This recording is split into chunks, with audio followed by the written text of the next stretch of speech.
in the little living room, no air conditioning, hardwood floor, 22 sat there.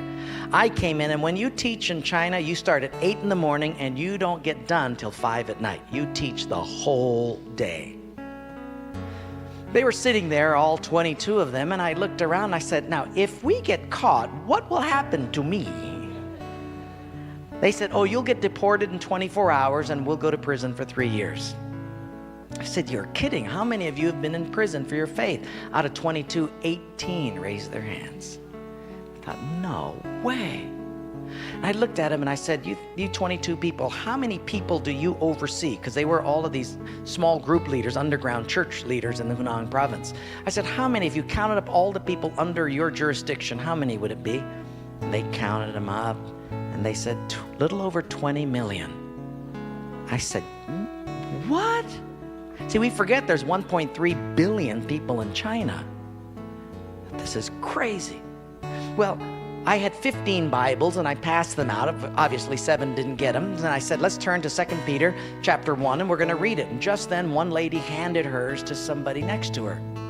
And I thought, interesting. Well, we turned there anyway, and as we started reading it, I understood why she gave it away. She had memorized the whole thing. She just recited the whole chapter. When it was done, I went over to her at a break and I said, you recited the whole chapter. She says, oh yes, I've memorized many chapters. I said, where did you memorize so many chapters? She said, in prison. I said, you have much time in prison. So I said, but don't they confiscate the Bible? She said, yes.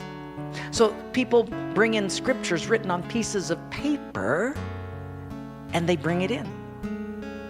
So I said, but then if they find that piece of paper on you, won't they confiscate that? She said, oh yes, that's why you memorize it as fast as you can. Because even though they can take the paper away, they can't take what's hidden in your heart. I thought, wow. Well, after 3 days, you fall in love with these people.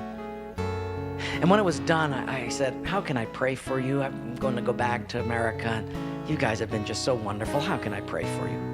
They said, you know, Wayne, you guys can gather like this whenever you want to in America. We can't. Could you pray that one day we'll be just like you? And I looked at him and I said, I will not do that. Big incredulous eyes looked at me and they said, why? I said, because you guys rode a train for 13 hours to get here. In my country, if you've got to drive more than an hour, people don't come. You sat on a wooden floor for 3 days. In my country, if people have to sit more than 40 minutes, they leave.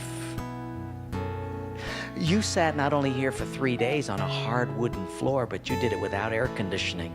In my country, if it's not padded pews and air conditioning, people don't often come back.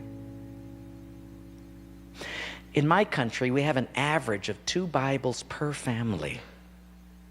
We don't read any of them. You hardly have any Bibles, and you memorize them from pieces of paper.